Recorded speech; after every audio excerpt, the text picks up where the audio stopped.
Segundo libro de Samuel, el rey David. Segunda división, el reinado de David sobre todo Israel. Por la hermana Mónica Díaz.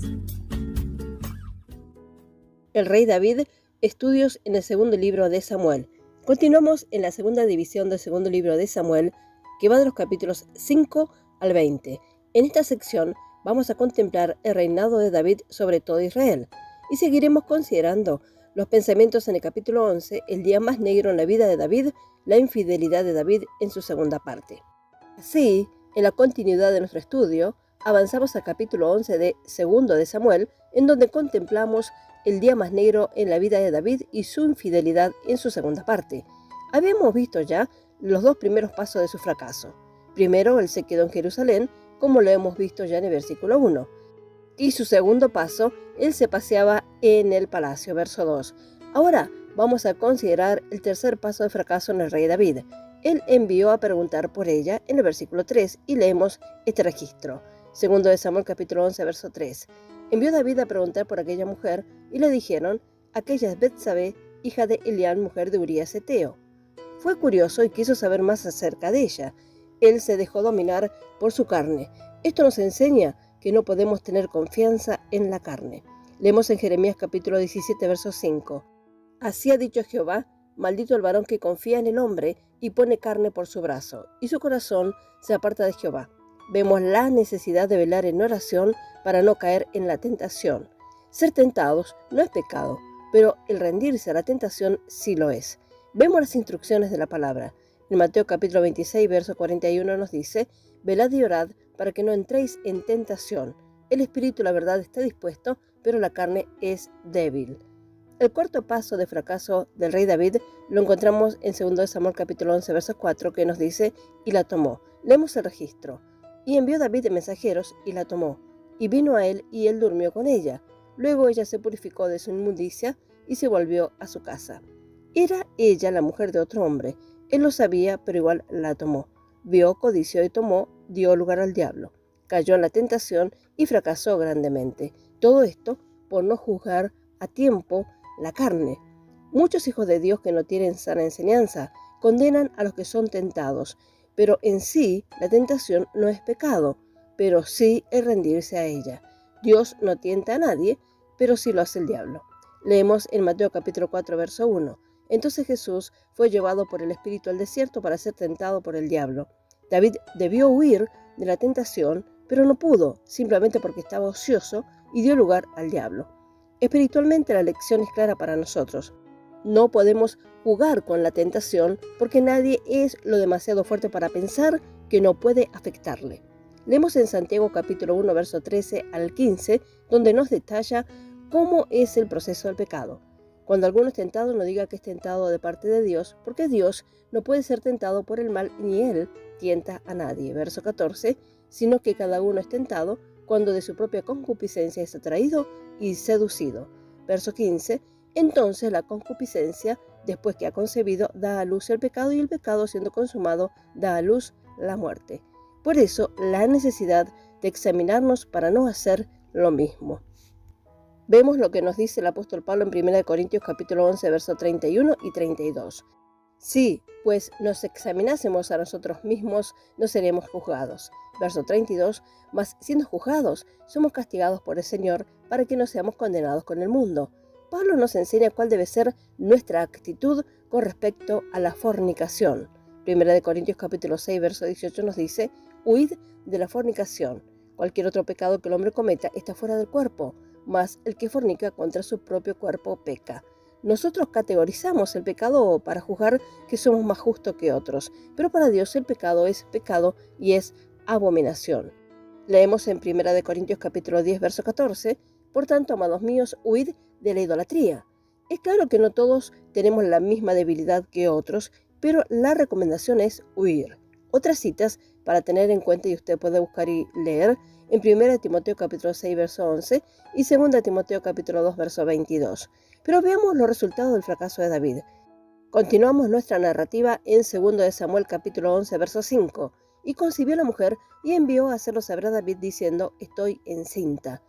Tal vez muchos hicieron lo mismo. pero de David se halla registro de su pecado, y así su pecado fue descubierto. Así la gracia de Dios trata con el pecador, porque Dios amó a David y porque él fue un hombre conforme al corazón de Dios, que amó a Dios y confió en su misericordia. Por ello Dios permitió que la mujer concibiese ante el hecho realizado por David. Aunque David fue tipo y es tipo de un vencedor total y pleno, tuvo que aprender que no podía pecar libremente y quedar impune aunque él fuera el rey. Esta experiencia en su vida le mostró dos cosas. Primero, que no podía confiar en sí mismo. Y segundo, no podía engañar a Dios.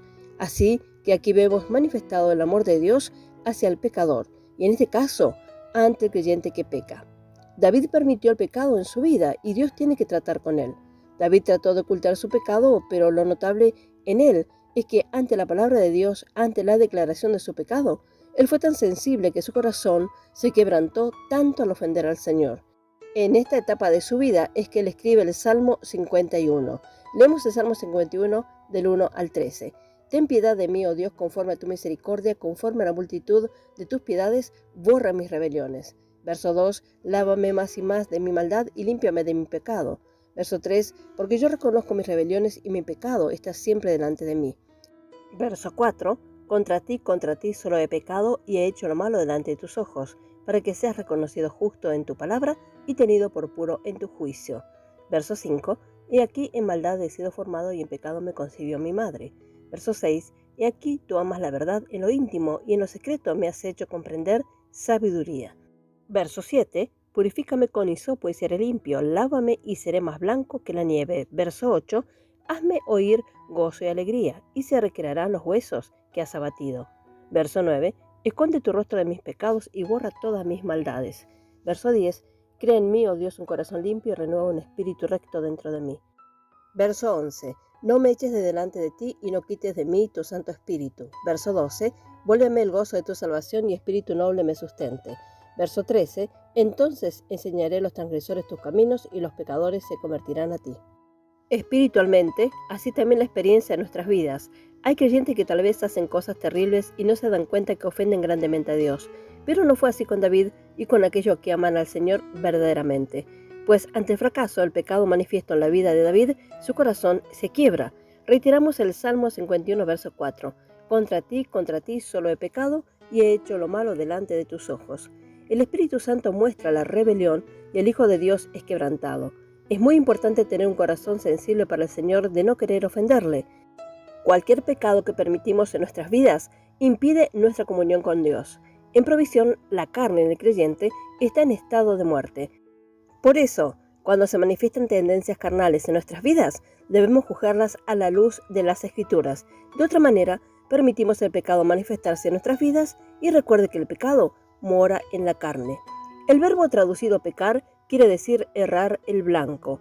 La Biblia nos enseña las consecuencias prácticas del pecado. Hay pecados que son peores que otros. La declaración que todos los pecados son iguales y por lo tanto no tenemos el derecho de juzgar a otros asume erróneamente que en la vida del creyente no hay diferencia entre los pecados confesados y los pecados no confesados. O peor, ignora la verdad que la mancha de la culpa del pecado ha sido limpiada una vez para siempre del corazón del creyente. Las muchas escrituras nos enseñan que nuestro Padre Celestial nos llama santo y nos hizo santos. Somos santos. La enseñanza sana de la Biblia nos instruye claramente cómo tratar con nuestros pecados y con los de nuestros hermanos en Cristo, para nuestra comunión con Dios y los unos con los otros. Hay una gran diferencia entre pecados confesados y no confesados en la vida del creyente, es decir, no son iguales. Si nos arrepentimos de nuestros pecados y si volvemos a la obediencia, somos limpiados del pecado y restaurados a la comunión con nuestro Padre de luz, y no seremos juzgados ni sufriremos pérdida de recompensa a la eternidad. Si no nos arrepentimos, no somos limpiados de nuestro pecado y el pecado llega a ser un estorbo en nuestra comunión con Dios y con otros miembros del cuerpo de Cristo, y perderemos recompensa en la eternidad. Pueden leer 1 de Juan capítulo 1, 5 al 10, 1 de Corintios capítulo 3, verso 1 al 15.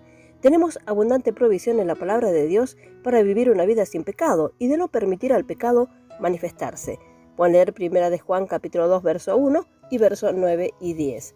Literalmente, David trató de ocultar su pecado haciendo venir a Urías Eteo para hacerlo descender a su casa y de esa manera no ser descubierto. Seguimos la narrativa en 2 de Samuel capítulo 11, verso 8 al 11. Después dijo David a Urías: desciende a tu casa y lava tus pies. Y saliendo Urías de la casa del rey, le fue enviado presente de la mesa real. Verso 9. Mas Urías durmió a la puerta de la casa del rey con todos los siervos de su señor, y no descendió a su casa. Verso 10. E hicieron saber esto a David, diciendo: Urías no ha descendido a su casa. Y dijo David a Urías: ¿no has venido de camino? ¿Por qué pues no descendiste a tu casa? Verso 11. Y Urías respondió a David: el arca e Israel y Judá están bajo tiendas, y mi señor Joab y los siervos de mi señor en el campo. ¿Y había yo de entrar en mi casa para comer y beber y dormir con mi mujer? Por vida tuya y por vida de tu alma, que yo no haré tal cosa. Vemos qué admirable la fidelidad de Urías. Urías, su nombre significa Jehová es mi luz, era de Et, que significa terror. Datos sobre Urías. Fue heteo al servicio de David y uno de sus valientes. Segundo de Samuel capítulo 23, verso 39. David cometió adulterio con su esposa y después hizo que le dieran muerte por mano de los amonitas. Segundo de Samuel capítulo 11, verso 1 al 27. Aunque era extranjero, Urías había adoptado el culto de Israel y fue uno de los valientes de David. Vemos que David no consiguió su objetivo, entonces hizo algo peor. Lo manda al frente de la batalla, donde indefectiblemente murió allí. Vemos las consecuencias del pecado por ocultar una mala acción, hace otra peor. Dios envía un profeta para reconvenir a David y manifestar así el pecado cometido. Todo esto nos recuerda la debilidad del hombre. La única fuerza del creyente es reconocer su debilidad. En 2 de Samuel capítulo 11, verso 13 al 25, vemos que Urías murió una muerte humillante, pero Dios no permitió a David continuar en esa condición. Leemos en Proverbios capítulo 28, verso 13. El que encubre sus pecados no prosperará, mas el que los confiesa y se aparta alcanzará misericordia. Los principios de Dios son incambiables. Espiritualmente, el hombre natural cree merecer la misericordia de Dios, pero no hay perdón sin confesión. Cuando el pecador hace un cambio de dirección y acepta a Jesús en su corazón, solo así, y sobre la base del sacrificio perfecto de Jesús, Dios puede perdonar al pecador arrepentido y manifestar su misericordia. En un hijo de Dios, ante el pecado cometido, debe haber confesión y arrepentimiento, es decir, un cambio de dirección, porque el pecado corta la comunión con Dios. Y sobre la base del sacrificio perfecto de Jesús, Dios puede perdonar nuestros pecados y manifestar su misericordia. Pero, si por el contrario encubrimos el pecado cometido, esto traerá quebranto y debilita la vida espiritual del creyente, y por la misericordia de Dios, Dios no permitirá esta condición por mucho tiempo en nosotros, y el pecado tarde o temprano se va a manifestar. Dios desea perdonarnos y restaurarnos, pero es sobre la base de confesión y arrepentimiento. Pero también debemos saber que hay consecuencias del pecado que debemos afrontar y que esto es parte de la gracia de Dios. Leemos en el Salmo 32, verso 3 al 5. Mientras callé, se envejecieron mis huesos, en mi gemir todo el día. Verso 4. Porque de día y de noche se agravó sobre mí tu mano, se volvió mi verdor en sequedades de verano, Selah. Verso 5. Mi pecado te declaré, y no encubrí mi iniquidad. Dije, confesaré mis transgresiones a Jehová, y tú perdonaste la maldad de mi pecado, Selah. Segundo de Samuel capítulo 11, verso 26 al 27, leemos: oyendo la mujer de Urías que su marido, Urías, era muerto, hizo duelo por su marido. Verso 27, y pasado el luto, envió David y la trajo a su casa, y fue ella, su mujer, y le dio a luz un hijo. Mas esto que David había hecho fue desagradable ante los ojos de Jehová. Delante del pueblo no había ninguna indicación de que haya pasado algo malo.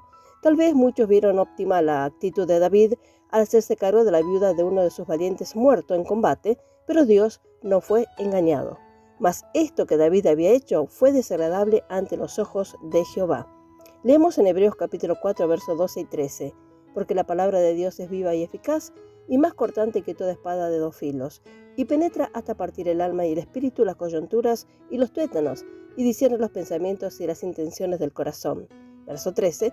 Y no hay cosa creada que no sea manifiesta en su presencia. Antes bien, todas las cosas están desnudas y abiertas a los ojos de aquel a quien tenemos que dar cuenta.